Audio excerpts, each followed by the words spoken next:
Round table conference. ఒక గుండ్రం బల్ల చుట్టూ కూర్చుని తెలంగాణ నాయకులంతా సమావేశం జరుపుకుంటున్నారు. అన్ని పార్టీల లీడర్లు ఇలా ఒక చోట కూర్చుని తమ ప్రధాన సమస్య గురించి చర్చించుకోవడం చూస్తే ముచ్చటేస్తుంది. అసలు ఇలా అన్ని విషయాల్లో పార్టీలు ఎందుకు ఆలోచించవు? జనానికి ఉన్న మిగతా సమస్యలకు కూడా ఈ రౌండ్ టేబుల్ ఎందుకు వాడకూడదు?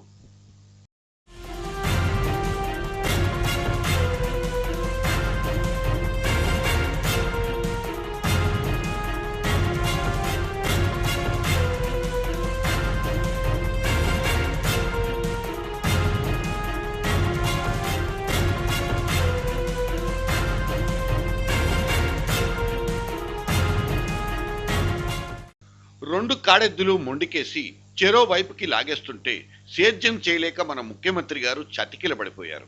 ఆ దృశ్యం మనకు స్పష్టంగా కనిపిస్తోంది. అయినా ఆయన తన నిస్సహాయతని బయటికి కనిపించకుండా ముఖానికి నవ్వు పులిమేసుకుని జిల్లాల చుట్టూ చక్కర్లు కొడుతున్నారు. రాష్ట్ర సమస్యల్ని తన సమస్యలా భావిస్తున్న సీఎం గారి క్షేమం కోరి ఒక రౌండ్ టేబుల్ ప్లాన్ చేస్తే ఏం పోయింది? లెక్క పెడితే రాష్ట్రం నిండా 1000 సమస్యలుంటాయి. అందుకే లెక్క పెట్టకుండా కళ్ళ ముందు కనిపించే ఒక కుయ్యో మొర్రోని శాంపుల్గా తీసుకుందాం. మంచాన పడ్డ బడుగు రోగిని చర్చకు పిలుద్దాం రండి.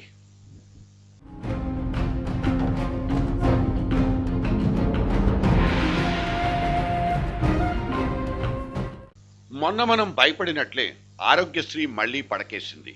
10 జిల్లాల్లో డాక్టర్లు తెల్ల కార్డున్న రోగుల్ని అవుట్ పేషెంట్ వార్డుల నుంచి వెలివేస్తుంటే ప్రభుత్వం మాటలతోనే సరిపెడుతోంది. రోగం వాళ్లకా లేక సర్కారుకా అన్నదే ఇక్కడ తేలాల్సి ఉంది. వాళ్ళ కర్మ కొద్దీ సగం జనం పేదవాళ్ళైతే కావచ్చు. మనకున్న సర్కారు మాత్రం బీద సర్కారు కాదు. ఎందుకంటే 1,13,000 కోట్ల బడ్జెట్ రూపాయలు మొన్నటి మార్చిలో అసెంబ్లీ నుంచి జాలువారినట్టు గుర్తు. రోజుకి 312 కోట్లు, గంటకు 13 కోట్లు, నిమిషానికి 22 లక్షలు. ఇది ప్రజా సంక్షేమం కోసం మన ప్రభుత్వం పెడుతున్న ఖర్చు. ఇక్కడ ప్రతి రూపాయికి లెక్కుంది. మరి మన జనం పేదలు ఎలా అవుతారో అర్థం కాదు. Operation success but patient diet అన్నట్లు మళ్లీ మార్చి కల్లా బడ్జెట్ సొమ్ములన్నీ ఖాళీ అయిపోయినా సమస్యలుగానే ఉండిపోతున్నాయి. ఇదంతా ఎవరి వైఫల్యం?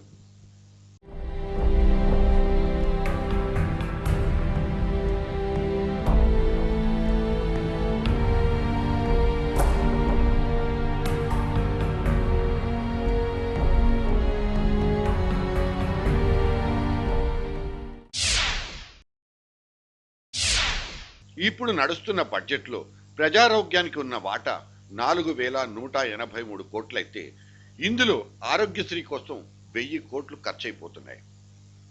6 కోట్ల పైచిలుకున్న పేద రోగులకు మిగిలింది ఆ మిగతా 3,000 కోట్లు మాత్రమే. ఆరోగ్యశ్రీ ఒక అద్భుతమైన పథకమే. ప్రాణాంతక రోగాలతో రోజుకు 20,000 మంది పేదలు ఆసుపత్రులకు వెళ్తే వాళ్లలో కేవలం 500 మంది మాత్రమే ఆరోగ్యశ్రీ పథకం ఆపరేషన్లు చేసి పంపిస్తుంది. మిగతా 19,500 మంది రోగుల ప్రాణాలు మాత్రం గాల్లోనే వెళ్లాడాలి. రోజు కనీస డాక్టర్ వసతి కోసం ఎదురు చూస్తున్న 70,000 మంది రోగులకు స్వస్థత కలిగే మార్గాన్ని కూడా ప్రభుత్వమే వెతికి పట్టుకోవాలి. ముందు పోలియో సోకిన పెద్ద ఆసుపత్రులకు సరైన వైద్యం చేయాలి. అందుకు అవసరమయ్యే నిధుల్ని ఎక్కడి నుంచైనా ఏరుకు రావాలి.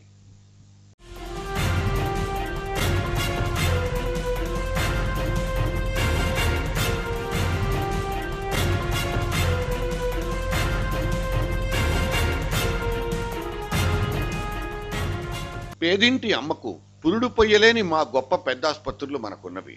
అడ్మిషన్ దొరక్కో, పడకలు ఖాళీ లేకో, ఆరుబయటే ప్రసవించిన తల్లులకు మన రాష్ట్ర వైద్య చరిత్రలో లోటన్నదే లేదు.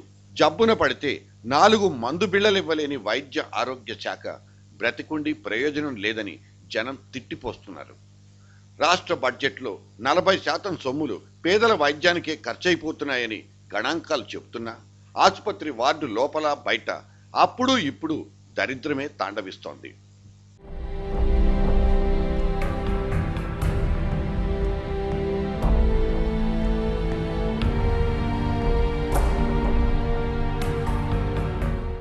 వానాకాలానికి పొద్దు పొడిచి పాత వ్యాధులన్నీ కొత్త సత్తువ తెచ్చుకుని జనం మీదికి దూకేస్తున్నాయి. గిరిజన తండాల్లో సగం జనాభా మంచానికే అతుక్కుపోయింది. ఈ సీజన్లో ఆలోచించాల్సింది ప్రజారోగ్యం గురించే కానీ కార్పొరేట్ ఆసుపత్రుల ఆదాయం గురించి మాత్రం కాదు. ఆరోగ్యశ్రీ పథకాన్ని అడ్డం పెట్టుకుని నిలువు దోపిడీకి అలవాటు పడిన నర్సింగ్ హోంలతో బేరాలాడాలా, బేఖాతరు చెయ్యాలా? ఈ తరహా మీమాంసతోనే ప్రభుత్వం ఊగిసలాడుతోంది. ఏరియా ఆసుపత్రులు ఇప్పుడు మినీ కార్పొరేట్ ఆసుపత్రులా మారిపోయాయంటూ, వాటి పరిసరాలు పరిశుభ్రంగా ఉన్నాయంటూ, ఆపరేషన్లకు పరికరాలు సిద్ధంగా ఉన్నాయంటూ కిరణ్ కుమారుడు భరోసానిస్తున్నారు. సగానికి పైగా ఆరోగ్యశ్రీ ఆపరేషన్లు సర్కారీ దవాఖానాల్లోనే షురూ చేయాలంటూ హుకుం కూడా జారీ చేసేశారు. మనం ఆరోగ్యశ్రీ మొదలు పెట్టినప్పటి నుంచి, రాజీవ్ ఆరోగ్యశ్రీ మొదలు పెట్టినప్పటి నుంచి 10 లక్షల ఆపరేషన్లు పూర్తి చేసుకున్నాం. ఈ 10 లక్షల ఆపరేషన్లు మనం పూర్తి చేసుకున్న తర్వాత కేవలం 20% మాత్రమే మనం గవర్నమెంట్ హాస్పిటల్స్లో చేస్తున్నారు. ఇవి ప్రైవేట్ హాస్పిటల్స్ కోసం ప్రభుత్వం ఈ కార్యక్రమం పెట్టారు అని ఒక నింద మన పైన మోపుతా వచ్చారు. దాన్ని 40% చేసే విధంగా ఈ ప్రభుత్వ హాస్పిటల్స్లో ఈ డబ్బు, ఆరోగ్యశ్రీ డబ్బు వచ్చి ఈ హాస్పిటల్స్ మెరుగైన వైద్య సేవలు ఇచ్చేదానికి 40% ఆపరేషన్లు వచ్చే సంవత్సరానికి ఆపరేషన్లు గవర్నమెంట్ హాస్పిటల్స్లో చేయటం జరుగుతుంది. ఆరోగ్యశ్రీ పథకం అంటే కటిక పేదకు కార్పొరేట్ వైద్యమని అప్పట్లో ఎందుకన్నారు? అంటే మీ దవాఖానాల్లో దొరుకుతోంది దగుల్బాజీ వైద్యమనేగా అర్థం. మీరు చెప్తున్నట్లు ఈ 4 ఏళ్లలోనే సర్కారీ ఆసుపత్రుల్లో అద్భుతాలేమైనా జరిగాయా?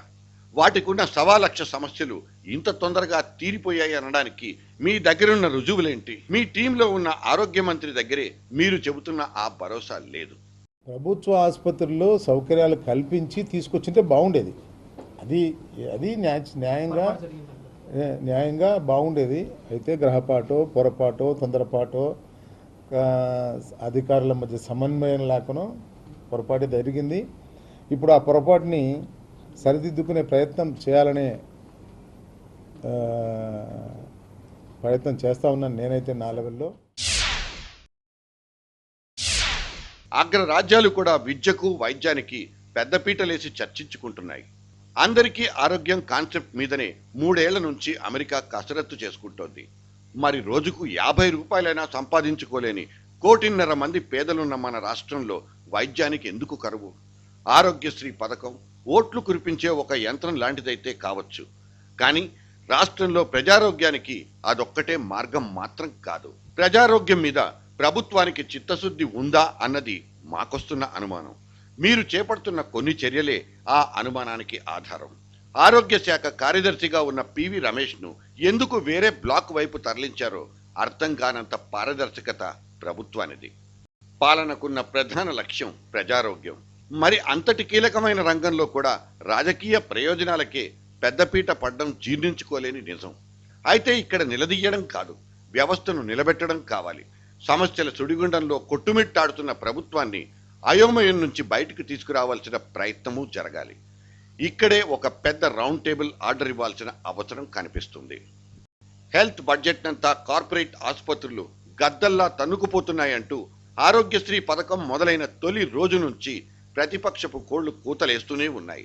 మరి దీనికి దీటైన ప్రత్యామ్నాయం ఎక్కడుంది? అంగవైకల్యం సోకకుండా, గుండె జబ్బులకు బలి కాకుండా వేలాది మంది బిడ్డల్ని రక్షించే పరిష్కారం ఎక్కడుంది? ఫ్లోరోసిస్ బారిన పడకుండా 20 లక్షల మంది జనాభాకు రక్షిత మంచినీటిని ఏ విధంగా ఇవ్వాలి? ఇన్ని పరిష్కారాల్ని వెతకడానికి మేధో చర్చలు జరగాలి. అందుకు ఒక రాజకీయేతర వేదిక కావాలి. అది ఈ రౌండ్ టేబులే ఎందుకు కాకూడదు? Round table please.